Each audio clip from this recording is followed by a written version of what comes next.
আসসালামু আলাইকুম রহমতুল্লাহি ওবরাকাতুহ। প্রিয় বন্ধুগণ, এই ভিডিওতে আপনারা জানতে পারবেন নেককার ও জান্নাতি নারীর গুণাবলী এবং সৎ মহিলা চেনার উপায়। প্রিয় বন্ধুগণ, আজ থেকে প্রায় 1400 বছর পূর্বে জাহিলিয়াতের যুগে নারীদের অবস্থার কথা। তাদের ছিল চিরস্থায়ী দাসীর জীবন। কাউকে পুঁতে ফেলা হতো জীবন্ত কবরে, কেউ বা পুরুষের জৈবিক চাহিদা পূরণের সঙ্গী পতিতা রূপে নিজেকে মেলে ধরত। এছাড়া সামাজিক নির্যাতন থেকে শুরু করে শত কুসংস্কার ছিল নিত্যদিনের ব্যাপার। অত্যাচারে ভরে গিয়েছিল পৃথিবী।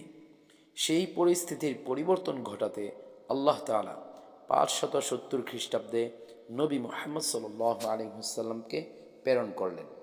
তিনি এক আল্লাহর দিন পৃথিবীতে কায়েম করে ধনী গরিব সকলকে এক কাতারে এনে দাঁড় করালেন এবং নারীদের দিলেন মর্যাদা ও স্বাধীনতা। ইসলাম নারীদের পূর্ণ স্বাধীনতা দিয়েছে।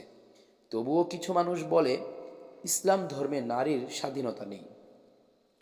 মনে রাখবেন, তারা জাহেলিয়াতের যুগের মতো নারীদের ভোগ করতে চায়, সেই জন্য প্রচেষ্টা চালিয়ে যাচ্ছে।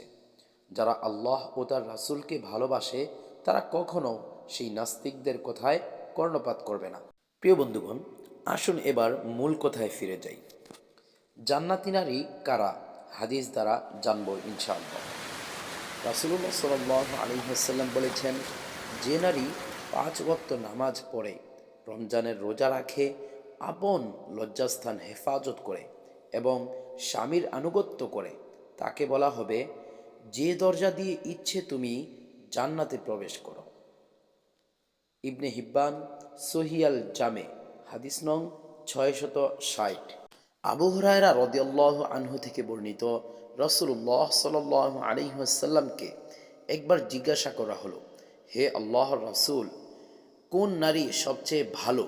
তিনি বললেন, যে নারী স্বামীকে আনন্দিত করে যখন স্বামী তার দিকে দৃষ্টি দেয়, যে নারী স্বামীর আনুগত্য করে যখন স্বামী তাকে নির্দেশ দেয়, যে নারী স্বামীর সম্পদ ও নিজ নফসের ব্যাপারে এমন কোনো কর্মে লিপ্ত হয় না যা স্বামীর অপছন্দ।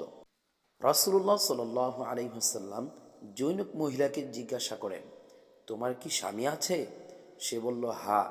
রাসূল বললেন, তুমি তার কাছে কেমন?